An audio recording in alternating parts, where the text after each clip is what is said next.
It's a lovely introduction. My mother will appreciate it.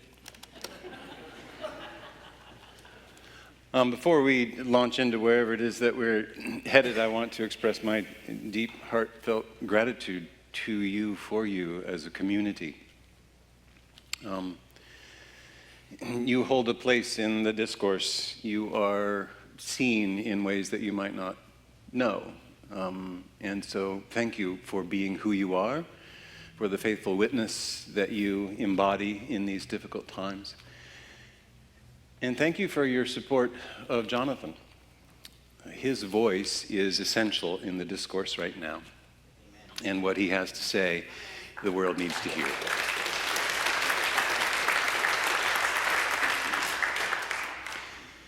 And Jonathan would not find that voice were it not for a community that supports him. Clap for that one. In part, it's because of the way that you listen. And I can tell already, you have listened, you have heard him to speech. You have listened to him in a way that offers credibility to the depths of his soul, and he can then take that voice out.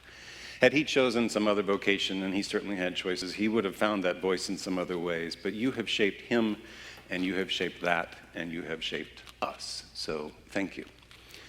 I also want to thank you for the way that you have been stewards of this building. It has shaped you. Winston Churchill, we shape our buildings. This was in the Reconstruction. We shape our buildings, and then our buildings shape us. There is something about this, and I could go on for a long time about your building, and I'll try to keep it short because there are other things to do, but there is a gravitas to this building that adds something to the discourse of sacred architecture in this town. You come across this building, and it's just, oh. It reminds me of, puts me in the mind of Andy Goldsworthy's work. If you're familiar with his seed pods, the Des Moines Art Center has a lovely sculpture in the Rose Garden. There is something full about this space, both from the outside and from the inside. It is larger on the inside than it is on the outside. And the way that you have kept this, the way that you have held this, it has Louis Sullivan's fingerprints all over it, and he is a giant in the world of architecture. And so to spend the day here, to do this work and the work in the gallery, to be just held by the rhythm that you have here. Methodist churches don't usually have the pulpit in the middle, and so this is a real treat. The way that, anyway, I'll stop. The way that I can see you and see you, anyway. So thank you for caring for this building, contributing to the world, and by cherishing and sustaining the beauty that's here. Jonathan mentioned that this is Low Sunday, which has nothing to do with the energy of the room or the attendance or the offering or whatever else you could fit into that. Low Sunday gets its name from the octave, the Easter octave. 8 notes, 8 days, and this is the 8th day of Easter. So this is the low note, Easter being the high note. We get this same story that I'm going to read to you, the story about, from the Gospel of John, the story about Thomas. We get this story every year, and that's important. That says something to us, that there's something about this narrative that speaks to us. Because it's a narrative that is directed to those who missed Easter, to those who maybe weren't there, those who heard about the resurrection but haven't really felt it, who see other people with that deep faith, but you haven't got it yet. You weren't in the room, and that's all of us. So my reason for being here is to try to put into a theological context the impact that we have on the created world. Jonathan asked me, we had a conversation about your windows and about the birds that are mistaking your windows for open sky and the efforts that you are taking to mitigate that, that you are taking that part of Scripture literally to consider the birds. I have no authority to speak on behalf of the birds, but I will anyway. They thank you. For those little dots that you're putting on the window, it's fabulous. It says to me, it says to the world that you care in very deep and meaningful ways.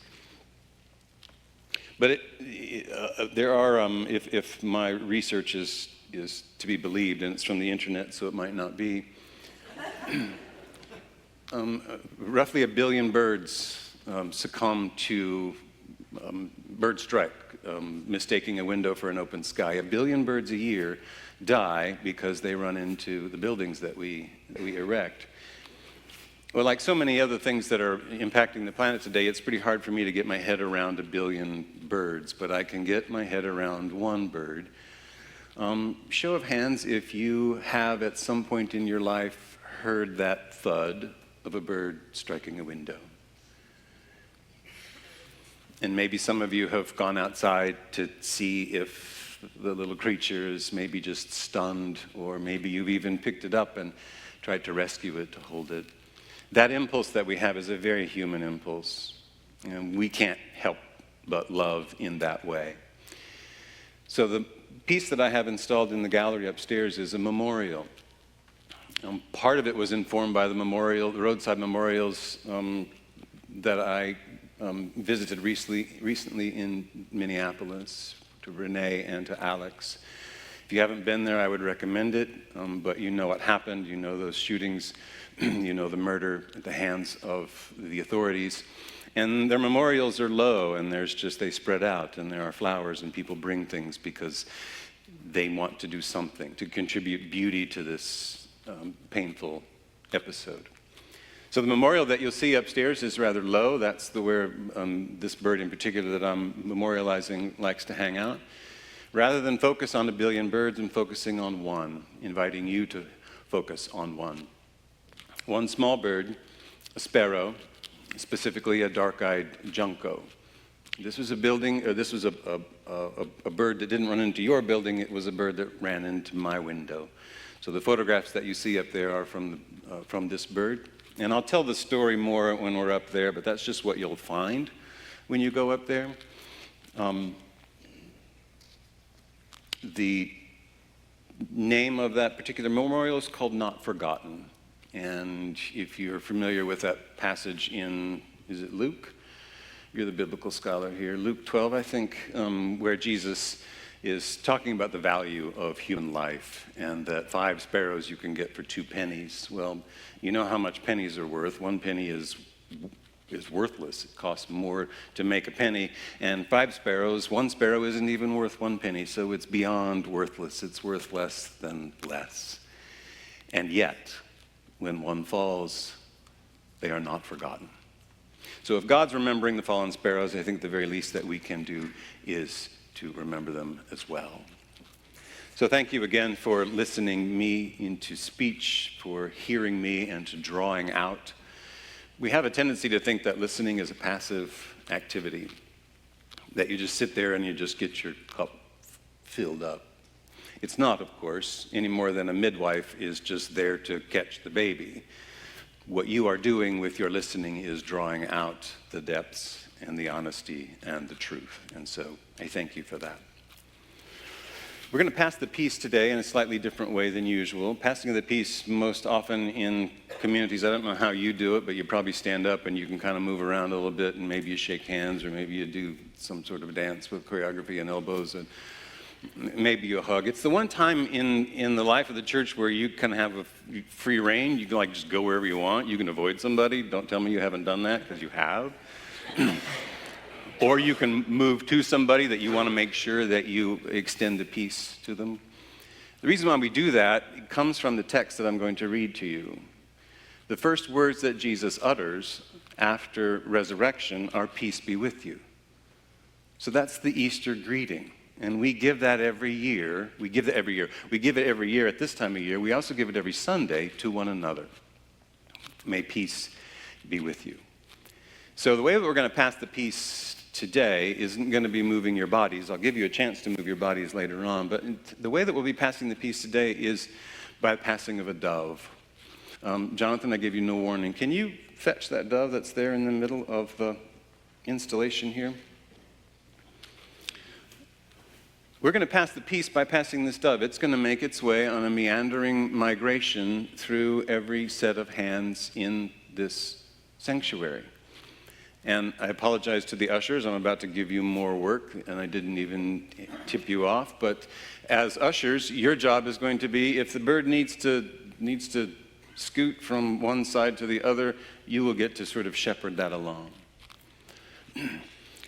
My good friend Sherry has agreed to be the dove keeper, and she's going to, when it finally has made its way all the way around, she will be bringing it up to me.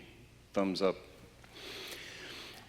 A couple of words about the bird. Yes, let's get that thing, pass that bird around. I'll say a little bit about the bird itself. It is a common ground dove, which is the smallest dove in the dove family. Native to all three Americas, but we don't have it around here. The bird itself is carved from an olive branch, and the olive tree that produced the branch is still very much alive. It is on the other side of the planet right now. As we are heading into spring and enjoying spring, where that tree is, it's fall, it's autumn. North Island of New Zealand, a place called Waiheke Island, is where that branch came from. It was a piece of firewood. And you'll notice, as you're passing it around, you'll notice that there is a wound right here in the breast of the bird. It's where the branch was pruned probably 20 or 30 years ago. The tree then sort of grew around that wound. It's right in the spot where the brood patch is. Are you familiar with the brood patch? The birders in the congregation are shaking their head, yes. It's an intimate part of the bird's anatomy, and one that they probably would rather me not talk about. But there's a spot right here on their breast where, when they're sitting on the eggs, they lose the feathers, and this part of the flesh gets engorged. To keep the egg, or to keep a hatchling warm, if you had feathers between the body and the egg, it wouldn't work. So the feathers go, and you get direct contact, flesh to shell. The idea that the bird, the Holy Spirit, is as a dove, contacting you, flesh to shell. With doves, by the way, both the male and the female incubate, and so they both develop this brood patch. I'll also invite you to, and maybe you've already noticed as it's coming around, to experience the scent, because that wound there in its brood patch has been anointed with myrrh. That's what you see in these three shallow bowls here, and what you'll see upstairs, and we'll be talking a lot about myrrh today. But if you would experience that with your senses, I'll tell you this. Yeah, I'll tell you this story. The ancient Roman world was a heavily perfumed world. They expressed themselves with perfume, with scents. And so if you were wealthy, you wore exotic perfume. And you could walk through the town and people would know that you're important because of the scent that you were leaving behind. Myrrh is, in perfume form, myrrh is a gum resin from a tree that can be made into perfume, essential oil, incense, and a burial spice. But the super wealthy would use myrrh in their banquets. So you've got a banquet hall, and the guests have arrived, and the food they can smell. And what the host would do is then get doves and dip their wings in myrrh, and then release the doves, where they would fly around. And yes, I did consider bringing doves, dipping them in myrrh. The bird said thanks, but no thanks. And you can imagine, if you're at a banquet, that descent of this exotic scent descending on you. A scent that would have memories both that are powerful because of the feast and celebratory, but also of grief, because myrrh is the smell of loss. Myrrh is the scent of grief. So that, as that bird is leaving a trail around, you'll be able to enjoy that. You'll also notice, those of you that have had it, that she's rather heavy. If you've held an actual bird, you know that their bones are hollow. They don't weigh very much at all. But that bird has some heft to it. It is heavy, both in a literal sense, but also metaphorically. Genesis 9:8 is the part of the story where the flood has happened, the rains have come down, Noah's on the ark, and he's got all the animals, and he wonders if there's any land, if the waters have receded yet. And so what Noah does is he takes a dove and he releases her and asks her to go up and to get the view from up above. And she flies to and fro, says the text. She goes back and forth, and it is loss in every direction. She returns to the ark, and Noah reaches out his hand in the way that that gentleman right there just reached out his hand, the way that you reached it, brought the bird into him and gave her rest. She was exhausted because she had nowhere to land. The dove that's making its way through the sanctuary is looking for a place to land. The peace that dove offers is looking for a place to land. So I'm going to be talking for a while, it appears, so that bird can take its time. If as it sets in your hand and it feels like it just wants to stay there for a while, even though the ushers make you nervous because they're standing there like the offering plate, let it just sit there as long as that bird needs to sit. Just let that bird sit in your hand. She's exhausted because there is loss in every direction. And eventually she'll come back and we'll find her in the center. The bird is heavy because these times are heavy. And the wounds that we are inflicting, the wounds that have been inflicted, are open and need to be dressed. So that's a segue into, are we calling this a teaching or a preaching? You can decide later if I actually preached or teached or just what happened up here. But what we're going to be focusing on, as I mentioned, is from the 20th chapter of the Gospel of John. Heavy times, open wounds. A text aimed at those of you who may have missed Easter. Maybe you were working Easter morning, preaching. Maybe you've always missed Easter. Maybe the resurrection is one of those things that makes a whole lot of sense in your head, and boy, it sure sounds great, but you've never really experienced it with your body. You haven't had what the others have had. We're going to get to that. Thomas is going to wish that he had what the disciples had. What he's asking for is not unreasonable. But Thomas is our guide this morning. Thomas is our guide in this terrain of doubt. Doubt is not the same as unbelief. Doubt gets a bad rap in some circles.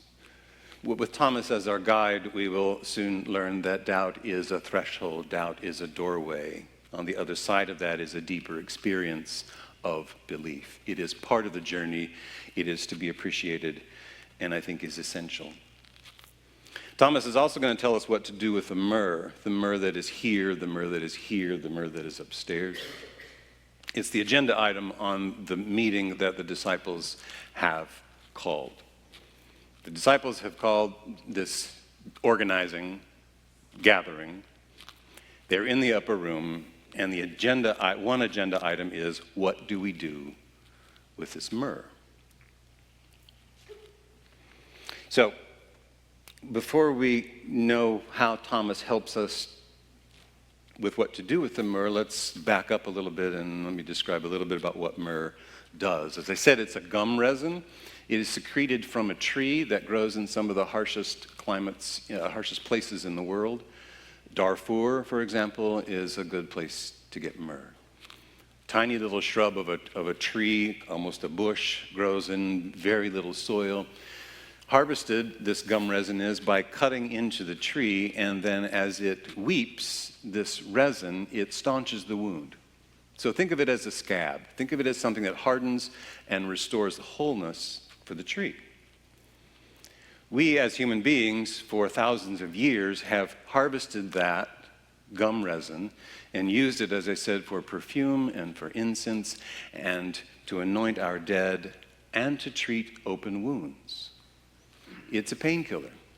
It keeps the germs out. It is what you put on an open wound before you offer the bandage. There's a detail before I read 20. This is John 20. There's a little detail that we need to unpack to give us some context for this that is in the page before, which would be the 19th chapter of John. You don't need to read it because I'm not going to read it. I'm just going to paraphrase it for you. It's a part of the story that involves a man named Nicodemus. Nicodemus was a very powerful man. He was a Pharisee. He was incredibly wealthy. He had a lot of influence. And when he began to follow Jesus and listen to his teachings, he had to slip out in the middle of the night in order to do that. So you know what happened last week with the torture, with the crucifixion, with the murder of Jesus. When his body was dead, Nicodemus decided that this man needed a burial that was worthy of his status. And so Nicodemus procured 100 pounds of myrrh. 100 pounds of myrrh is an obscene amount of myrrh. In your nativity set at Christmas, you know Balthazar, he's the one with the dark skin. He comes carrying a little box of myrrh, and that's a lot. That's worth a fortune. 100 pounds of myrrh, the purchasing power of 100 pounds of myrrh is about $400,000. Back then. We're talking billions of dollars. Which is what I've used in a memorial for a bird that is worth less than being worthless. In the gallery upstairs, you will see what 100 pounds of myrrh looks like. So you know what happened after the tomb got filled with a body and with 100 pounds of myrrh. Then that inconvenient thing called Easter happened, and suddenly the tomb was empty and it was unguarded. The disciples ran to the tomb, right? One of the reasons why they ran to the tomb is that there are billions of dollars worth of myrrh sitting unguarded and unattended. Jesus didn't take it with him. Sure, on his body, the places where myrrh would have anointed his body, but there's 100 pounds of myrrh sitting in an empty tomb. And so in my imagination, yes, it's my imagination, I take complete ownership of this flight of fancy. The disciples ran to the tomb and they gathered up as much of the myrrh as they could in clay, stoneware, earthenware jars, and took it to the one place that was safe. The one place they knew they could stash it until they could figure out what to do with it, and that's the upper room. So they have gathered in the upper room jars of myrrh lining the walls, the smell of myrrh filling this hot, dank, stuffy little room. They have gathered because they have a decision to make. What do we do with this stuff? This is an obscene amount of myrrh. What do we do with this stuff? So they've gathered in the upper room. Thomas is not there, and there's some interesting reasons why he wouldn't be there. I suspect it's because he knew he was being followed, and if he knew he was being followed, maybe his photograph appeared in the Atlantic. He knew if he was being followed that he would lead the authorities right there to them, and the whole movement would be wiped out. So he didn't show up the first meeting, but he showed up the second meeting. The first meeting, Jesus comes into the room and says, "Peace be with you." Thomas has some doubts. I'm going to read the text to you now from 20. John 20, this is 19 to 29, and I'm reading the New Revised Standard Version. When it was evening on that day, the first day of the week, and the doors of the house where the disciples had met were locked for fear, Jesus came and stood among them and said, "Peace be with you." After he said this, he showed them his hands and his side. And then the disciples rejoiced, for they saw horao, that's the Greek word for seeing, horao, they saw the Lord. And Jesus said to them again, "Peace be with you. As God has sent me, so I send you." They are going from disciples to apostles. Disciple is a follower. Apostle is one who is sent. When he said this, he breathed on them. He breathed on them and said, "Receive the Holy Spirit." The crucified, resurrected Christ has breath in his lungs. That's where life begins, when that breath is drawn. No matter what the emotionally manipulative biology lessons about when heartbeat or fingerprints, it's the breath. Breath is that spirit. It is the sign of life, and he breathes on them. And the smell of his breath is the smell of myrrh. It's the scent of resurrection. He breathes on them and says, receive the Holy Spirit. If you forgive the sins of any, they are forgiven. If you retain the sins of any, they are retained. But Thomas, one of the 12, was not with them when Jesus came. So the other disciples told him, we have seen the Lord, harao. But he said to them, unless I see the mark of the nails in his hands, or put balo, my finger, in the mark of the nails of his hand and his side, I will not believe. Balo is to touch with depth. Not just a glancing, to touch with depth. The word is balo. So those are the two things that are conditions for Thomas's belief. I want to see and I want to touch. So a week later, that would be today, a week later after Easter, the disciples were again in the upper room, and Thomas this time was with them. The doors were shut, the doors were locked. Jesus came and stood among them and said, peace be with you. And then he said to Thomas, put your finger here and see my hands. Put your finger here. The word there that is translated as put is pharaoh. Sometimes it can mean reach. That translation, I think, is a bit of a reach. We'll get to that later. Jesus says to Thomas, pharaoh, hode, touch here, reach here, put your hand here, and see, harao, my hands. Reach, pharaoh, out your hand and put it in my side, to touch with depth. Do not doubt, but believe. And Thomas answered him, my Lord and my God. And Jesus said to him, you have believed because you have seen me. Blessed are those who have not seen and yet have come to believe. The threshold that Thomas describes is not unreasonable.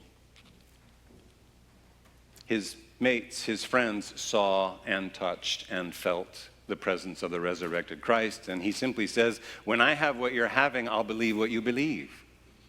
Because it takes a body to believe. You have to experience the resurrected Christ with your senses, the sense of touch, the sense of sight, the sense of smell, the sense of balance.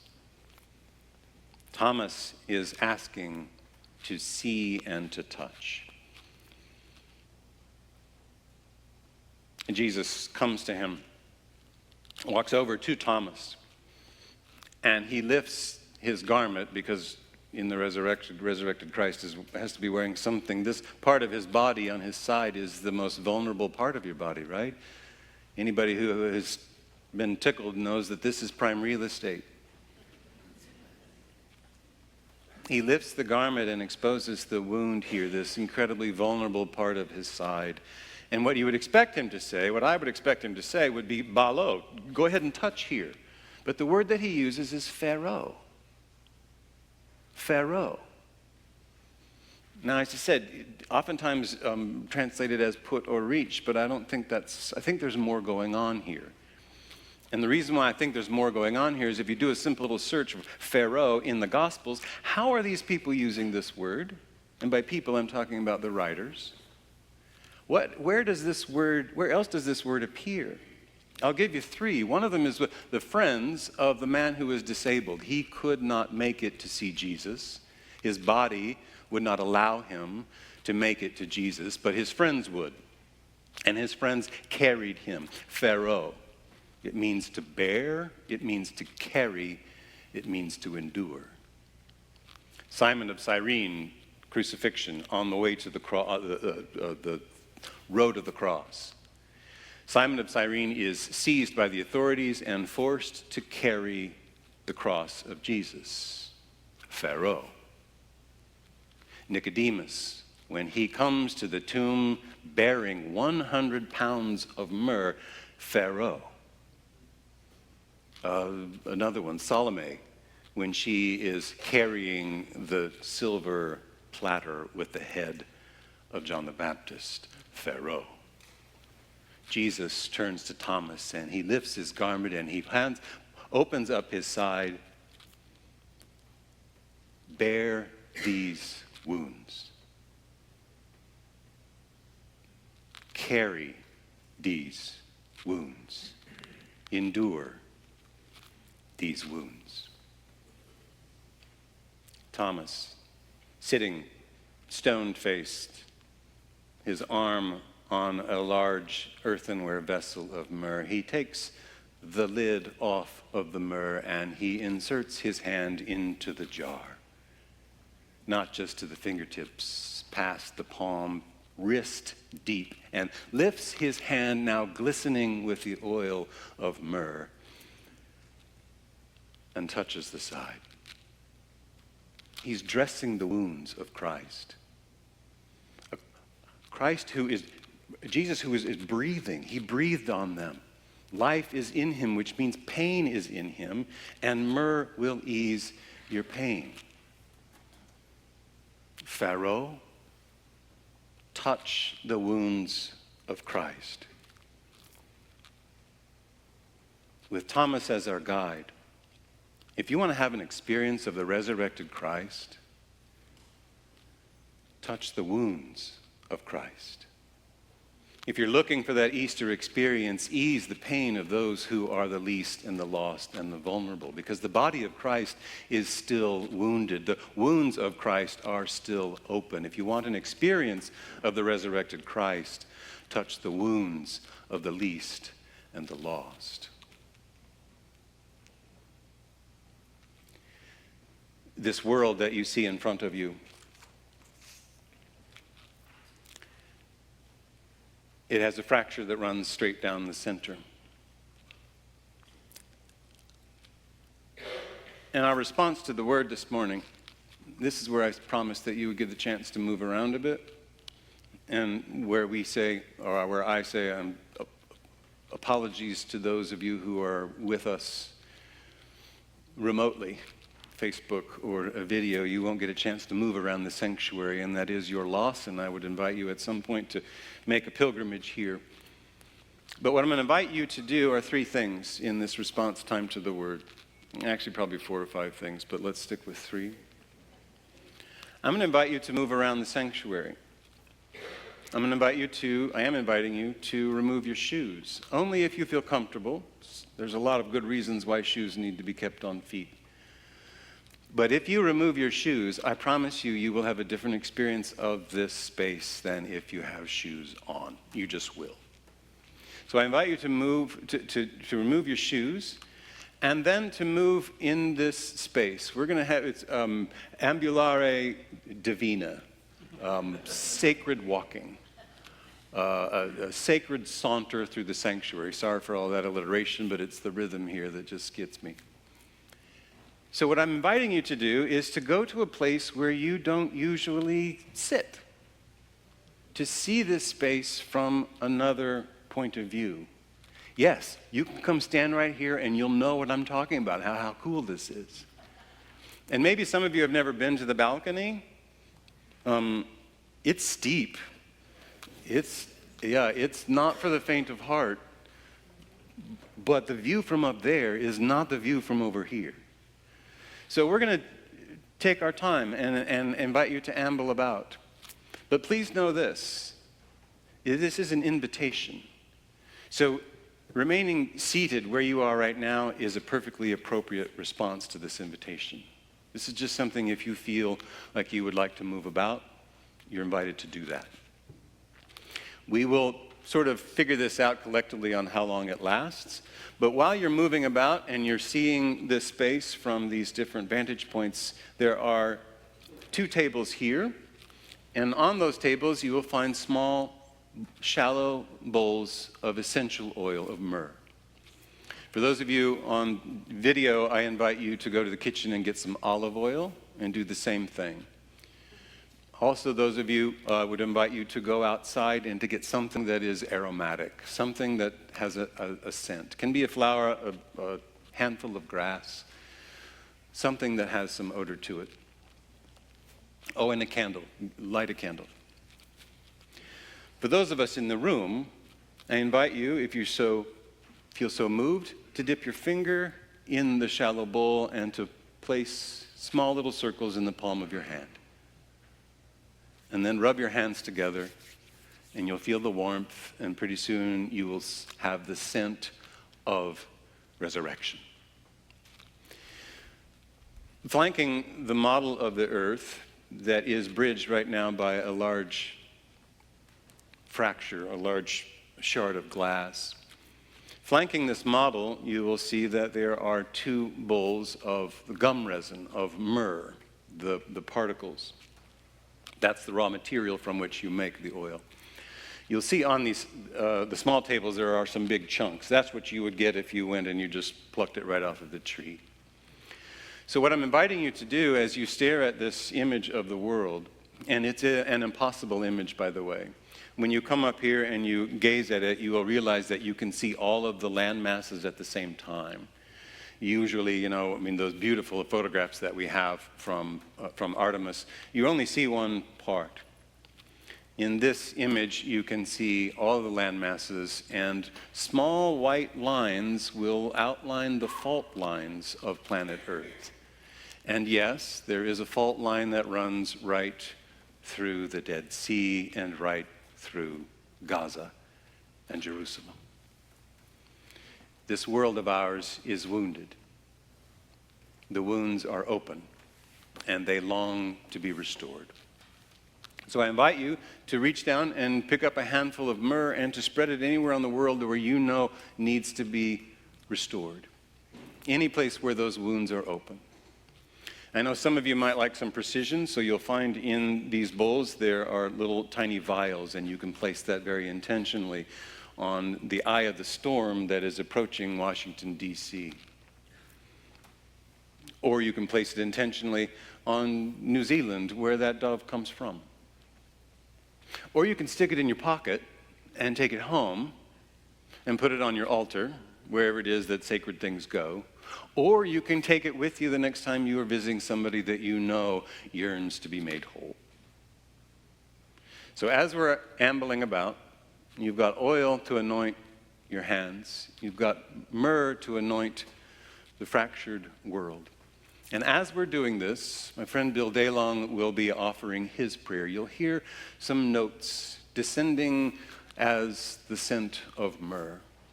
He will be accompanying us.